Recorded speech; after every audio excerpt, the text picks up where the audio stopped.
Derrick, Pioneer Press. Derrick, I guess just with your history with Jimmy, what was your first reaction when you heard that he was requesting a trade? Man, to tell you the truth, I mean, just dealing with the past that I haven't had time to really think about it.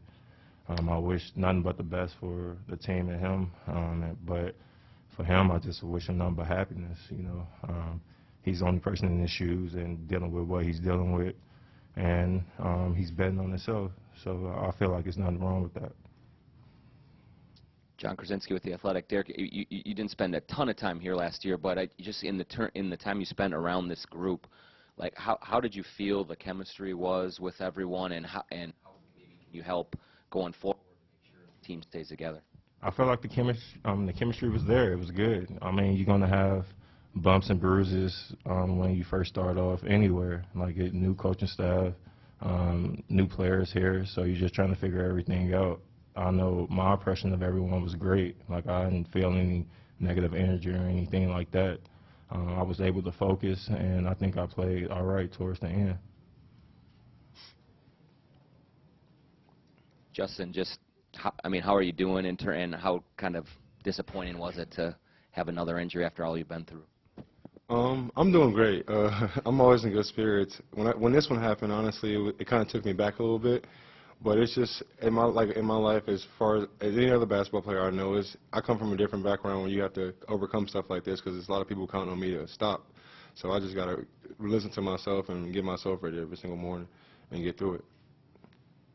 Derrick, looking at this team last year in the playoff run that you guys made, Yeah. How have you seen a playoff experience like that impact young players going forward?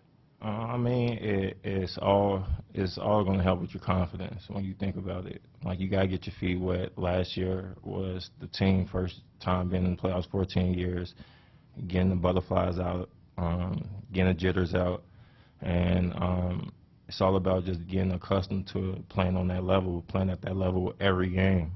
We're in the West now. I mean, I'm in the West now, so the conference I'm in, I mean, you have to compete every night. In the East, certain nights you have to compete, but in the West it's kind of different. So it's a challenge to me, a challenge to the team. But as far as me becoming a leader and just trying to help the team, whatever they need me to do, pick up garbage or whatever, I'm here. I'm just trying to help the team. Derrick, Steve Ashburn, NBA.com. It's been 8 years since you adjusted to Tom Thibodeau's style as a coach. 8 years is a long time in the NBA.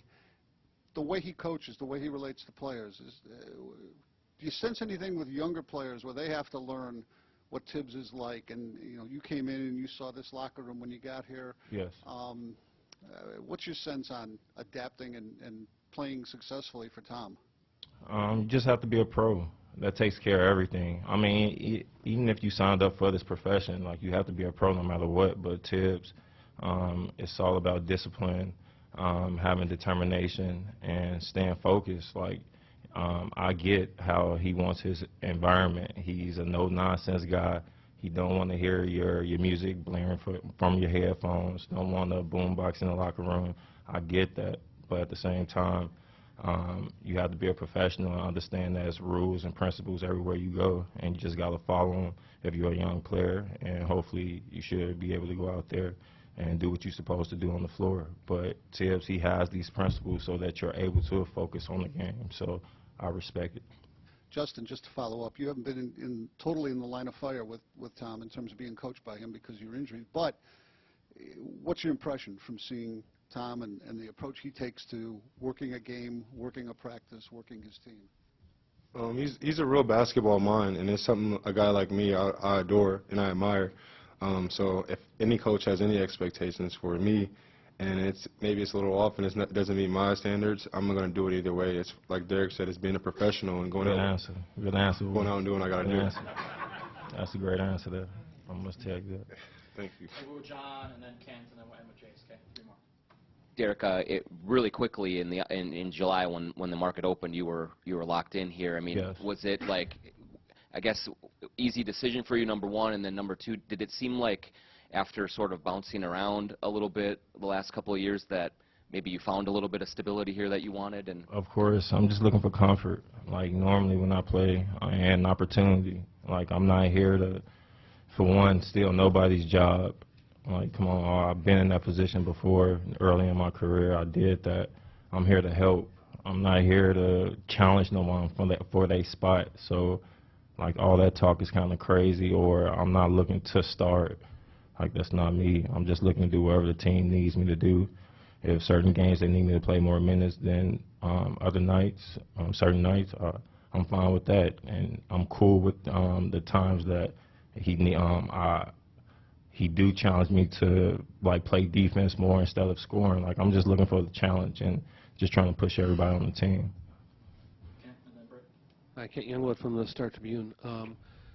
You came here last year, like you said, having bounced around a little bit. You came in here and you had some pretty nice games right from the outset, and I thought you had some nice games in the playoffs, too. Thank you. What did it do for your confidence to get the opportunity and have the kind of results that you got?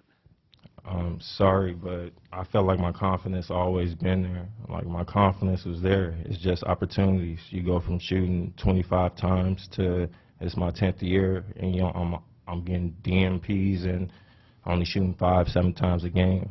I feel like that has nothing to do with my confidence. It's just lack of opportunity. And when your shot attempts and all that go down, it can look like confidence because you're not aggressive like you're used to. So it's like, oh, he's not playing aggressive. So I get that, but my confidence always been the same. It's just that I was looking for opportunity all this time. Britt Robson with The Athletic. What is your game like in year 10 versus year 2? How has it evolved? How has it changed? I feel like I play with more poise. I feel like I'm smarter. And I feel like I'm a student of the game now. When I first came in, it was just raw talent, a raw shot. Just looking at my jump shot from my first couple of years to now, I just want to be more sharp, be a student of the game, like I said, and compete every night and try to adapt to this new game.